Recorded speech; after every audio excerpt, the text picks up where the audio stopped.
Hello and welcome to the Golden Thumb Rule, a podcast where we decode timeless investing principles with market experts to help you cut through the clutter and focus on what truly matters. Well, I'm your host, Kshitij Anand, and today we are diving into a very practical theme, how to evaluate fund performance for retail investors. Well, joining me is Kaustubh Belapurkar, who's Director, Manager Research, Morningstar Investment Research, India Private Limited.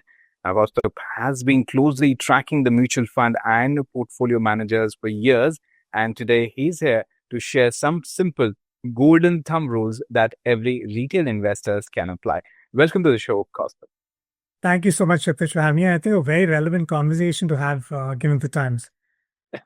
Thank you so much for taking the time out, Kaustubh. And let's begin with the basics. What's the golden thumb rule for retail investors? What should they follow when checking if their mutual fund is performing well or not? Sure. And I think, if you just go back to basics, most investors, when you think about it, when they're looking to invest, obviously, there are golden rules in terms of, following an asset allocation approach and all of that. And assuming all of that is, that should be the driving force behind any investing decision to start with. But when you've decided what the construct of your portfolio should look like, and you actually come down to picking the funds within, say, categories or asset classes, that's where, you start thinking about what are the funds that would best fit in your portfolio. Now, traditionally, and this might sound a little counterintuitive, but of course, looking at past performance is useful.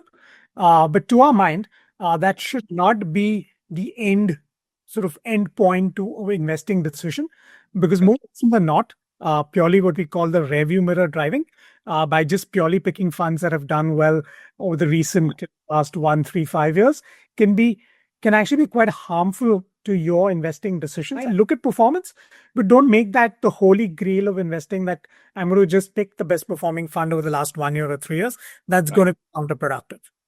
Absolutely. I'll quickly add on to my next question because it's likely related to this only, that many investors look at past returns as the only measure.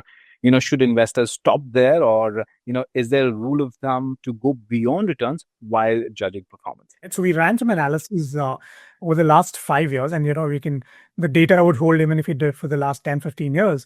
What we observed was, if you looked at the monthly flows that have come into funds over the last 5 years, and you broke it down by quartile of fund performance, right? Across categories, across asset classes. The one thing that stood out is a lot of investing that has traditionally been happening is picking the best fund that over the last, say, 1 year on a point-to-point performance basis, right? Because it's the most visible number. It excites investors because, if you see a fund that's just hypothetically, say, done 20% versus the category, which is at 10%, investors tend to think that, okay, this is perhaps that's going to be forever, right? That this fund is going to perform. And we know that's not necessarily the case. So if we look at data, what we saw was that quartile 1, quartile 2 funds based on 1 year track record over the last 5 years have actually garnered 3/4 of the flows, right? But if I just do a simple exercise and looked at what were the quartile 1 funds 5 years ago and what they were today, only 25% of those Q1 funds continue to be quartile 1, right, over that time period. So the persistence of performance can be quite poor in that sense. So I think investors need to get away from this short-termism and the point-to-point performance metric, right? So then, which brings to your question, what should they do, right? There are a couple of things that you can do. So the first thing investors can potentially do is look at, when we say long-term, look at risk-adjusted rolling return. You can look at SIP returns because a lot of investors come. So look at, 3-5 year SIP returns, which gives you an element of consistency of the way the fund has delivered on a month-on-month or a longer time period, right? That consistency comes in, right? Then, very importantly, you need to look at beyond the return. Think about the strength of the investment team, the consistency of the investment process, right? Because returns are a factor or the end result of a good team and a good investment process that can repeatedly kind of applied, which will give you consistent returns. So it takes away some of the elements of maybe a fund was just at the right place at the right time and might have delivered excellent returns, but can it do so without a good team and a good process? Unlikely, right? So that's something to keep in mind. All right. And market move in cycle, and so does the returns. And yes, that's when we talk about consistency. So if you talk about consistency versus the short-term performance or outperformance, you could say that how much weight should investors really give to consistency, and is there a thumb rule to balance the two? Yeah, absolutely. And I would say, focus purely on consistency rather than looking at short-term outperformance. And let me again elaborate that in an example, right? We did a study which looks at the last 10 years monthly return time series of a fund versus its benchmark, right? Which essentially looked at the funds that had outperformed their benchmark, right? And what we observed is that certain good months of performance, can contribute to the entire outperformance of that fund versus the benchmark, right? So what the data showed us was on average, just 5 months out of the last 10 years, that's 5 months out of 120, right? Less than even like close to about, 4.5% of the overall time period account to the entire outperformance of the fund versus its benchmark, right? Right. So that becomes very important that if you're not invested in that fund in those good 5 months, you would not even beat the benchmark. The old adage that don't time the market, time in the market is more important than timing the market. This is a proof of the pudding, right? So that's why consistency becomes so important because some of the better managed funds will continue to deliver, kind of graded out performance and not, great months in a certain time and poor months at another time, where investors will have a different sort of experience versus a more consistently managed fund. Absolutely. And for actively managed funds, what's a simple rule of thumb to compare them against their benchmark? Capture ratio tends to be in the 60s or the 70s. So they're actually protecting a lot of capital when the market falls, right?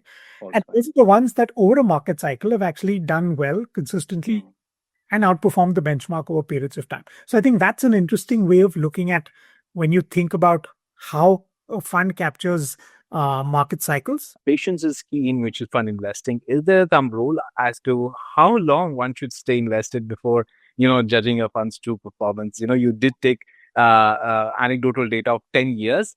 But at this point, at this age when Gen Z is investing, I'm not too sure whether 10 years will be like really long or 5 years will be long.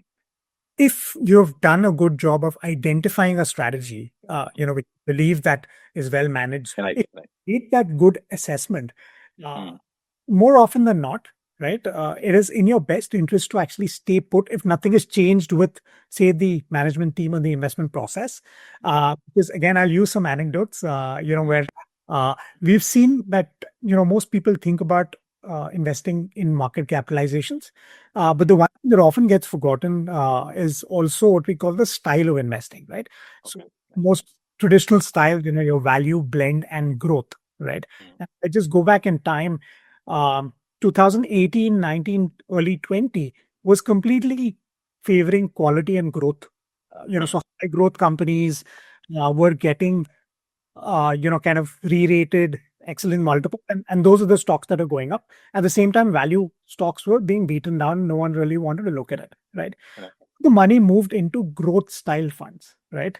And more often than not, very late after growth had already delivered, right? The market cycle turned 21, 20, 23, even more recently, values come to the fore, right? Now, the challenge is if you were holding a value style fund and you exited because growth was doing better, you've been hit both ways, right? You exited value, got into growth, and you didn't make the returns of value, and you actually got into an underperforming sort of growth cycle at that point. Right? So I think that's very important. One is if you have the conviction, you've identified a good fund, stay invested. And when I mean patience, you probably need to be patient for even a couple of years. The market cycle might take time to turn, right? The other thing, what you can do is to pad your portfolio by, what we call complementary strategies in your portfolio, right? So if you had a growth style fund, had a value style fund, so they both kind of, work at different points of time. So you will have some strategies working well. It brings that additional element of diversification to your portfolio. Follow a disciplined approach, build in that diversification, that'll actually help your portfolio significantly. Absolutely. The other important component which investors usually track and they should know more about it is the fee and the expenses, which also plays a very key role. Should expense ratio influence fund selection, and what's the golden thumb rule to know if charges are eating into their returns? So my answer is, yes and no, right? Expenses are important, no doubt about it, because clearly, obviously, expenses will eat into what the returns you make. Higher the expenses, your returns would come down accordingly. But you shouldn't be buying purely based on expenses. What you want to be doing is first evaluating what are the options, on some of these parameters that we've spoken about: consistently managed, good team, good investment process, and all of the kind of meet the mark. Then you have a few plausible options. Then you want to perhaps pick the cheaper option that might be available to you.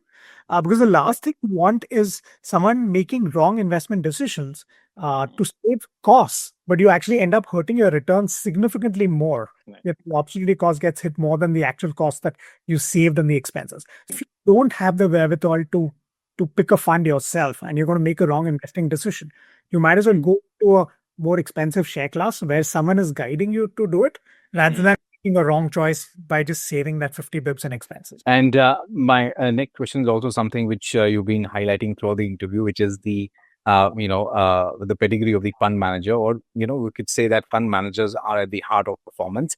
So when evaluating them, is there a simple thumb rule retail investors can use to assess credibility and track record? And I'll add one more point: in case we do a switch of fund managers, or they move to a different portfolio, probably to a different company, is that a red flag which investors should sort of read that? Sure. So I think when you're evaluating the fund manager, a couple of things to keep in mind. One is obviously it's important to think about who the fund manager is, what their pedigree is. So you would tend to look at things like, what are some of the past, the funds that the managers manage. Is it similar to what he or she is managing? What's been the, again, track record in terms of just on the risk adjusted basis, SIP return, some of the metrics that we spoke about that you can look to compare how a fund is done, right? It's also important to think about what is the skill set of the manager, right? I mean, let's take an example that you're looking to invest in a mid cap fund, right? But if the fund managers traditionally managed large cap money, right? Are there better options out there with people with perhaps more mid cap relevant experience? I would also look at style that I spoke about, right? That very fund managers are very clear investing styles. So if he's been a value manager all his life and this fund is probably more growthier, again, maybe not the best, right? So, and I would look up also the supporting team. Now, all of this information is actually very widely available through fund documents in terms of who are the portfolio managers, the analyst teams, any changes that have been there. That helps you build confidence that it's not just one portfolio manager who's driving the entire process. There's a good experienced team that's backing him up in the decision making, and that lends a lot of comfort. Because managers obviously can change shops, right?